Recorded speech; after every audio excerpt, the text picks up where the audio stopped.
Carl Jung knew something about your mind that most people live and die without ever discovering, and that secret is the reason why some people unconsciously sabotage their happiness, repeat the same painful patterns, attract the same toxic relationships, and feel an invisible emptiness even when life looks successful on the outside.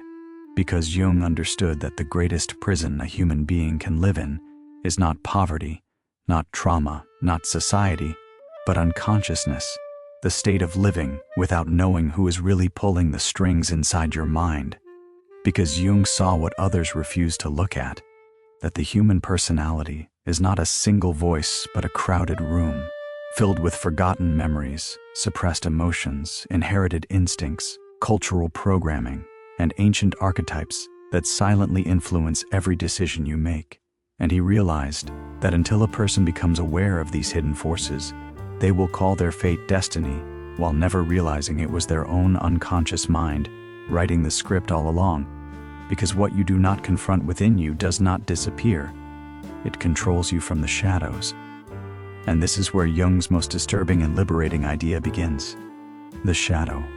The part of you that contains everything you were taught to reject, deny, hide, or feel ashamed of. Your anger, jealousy, selfishness, fear, weakness, unmet desires, and even your untapped power. Because society rewards masks and punishes authenticity. So from childhood we learn to split ourselves into acceptable and unacceptable parts, presenting a persona to the world while burying the rest deep inside the psyche. And Jung warned that the more unconscious this shadow becomes, the more dangerous it grows. Because ignored emotions do not vanish. They transform into anxiety, depression, passive aggression, addictions, emotional numbness, and self-destructive behavior. And this is why people often hate in others what they refuse to see in themselves, because projection becomes the unconscious mind's favorite defense, pushing inner darkness outward so the ego can remain innocent. And Jung understood that real psychological growth does not come from pretending to be good, positive, or enlightened, but from having the courage to face the uncomfortable truth about oneself. Because healing begins the moment you stop running from who you really are and start listening to what your pain has been trying to teach you all along. And this is why Jung famously said that enlightenment does not come from imagining figures of light, but from making the darkness conscious.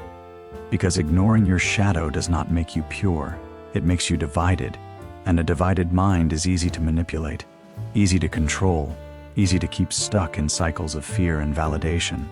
And this is where Jung's work becomes truly life-changing. Because he didn't just study the mind, he decoded the architecture of the soul, revealing that beneath personal memories lies the collective unconscious, a deep psychological layer shared by all humans, filled with universal symbols and archetypes like the hero, the mother, the father, the trickster, the warrior, the lover, and the wise old man. Patterns that shape our stories, dreams, religions, myths, and even modern movies. Because Jung understood that the human mind speaks in symbols, not logic, which is why dreams often feel strange but emotionally powerful. Because dreams are not random, they are messages from the unconscious, trying to restore balance when the conscious mind becomes too rigid, too fearful, or too disconnected from its deeper truth. And Jung believed that ignoring dreams is like ignoring letters sent by your own soul. Because when the unconscious is unheard, it begins to shout through anxiety, panic, obsessions, and Cal symptoms. And this is why Jung saw modern humanity as spiritually starved, emotionally fragmented, and disconnected from meaning. Because people chase success, validation, and productivity while neglecting inner wholeness, not realizing that no external achievement can compensate for an unlived inner life. And Jung warned that when a society loses connection with its inner world, it becomes vulnerable to mass movements, blind ideologies, and psychological epidemics, because individuals who do not know themselves are easily absorbed by collective identities that promise certainty, belonging, and purpose. And this insight feels terrifyingly relevant today, because Jung understood that the most dangerous people are not the ones who acknowledge their darkness, but the ones who deny it. Because denied darkness seeks expression through violence, manipulation, moral superiority, and emotional cruelty. And this is why Jung insisted that self-knowledge is not a luxury. It is a moral responsibility. Because the more unconscious a person is, the more harm they are capable of causing without realizing it. And yet Jung was not pessimistic. He believed deeply in transformation through a process he called individuation, the lifelong journey of integrating the conscious and unconscious parts of the psyche into a balanced whole. Because individuation is not about becoming perfect, it is about becoming real, about uniting the opposites within you, strength and vulnerability, logic and emotion, ambition and compassion. Because wholeness is not purity, it is integration. And Jung believed that most people never truly live. They merely exist within roles assigned by family, culture, and fear. Because becoming an individual requires courage, the courage to disappoint others, to question inherited beliefs, and to walk a path that may feel lonely but authentic. And Jung knew that the greatest fear humans face is not death, but facing themselves honestly, because self-confrontation dismantles illusions, and illusions are comforting even when they are destructive. And this is why change feels threatening, because the ego prefers familiar pain over unfamiliar truth. And Jung observed that people will do almost anything, including sabotage their own growth, to avoid looking inward, because the unconscious holds not only pain but responsibility. And responsibility is heavy, because once you become aware, you can no longer blame fate, parents, partners, or society for everything, because awareness demands choice, and choice demands courage. And Jung knew that real freedom is not the absence of struggle, but the presence of consciousness. Because when you understand why you react, why you fear, why you desire, why you repeat patterns, you regain authorship over your life. And this is why Jung's psychology feels dangerous to systems built on conformity, distraction, and emotional dependency.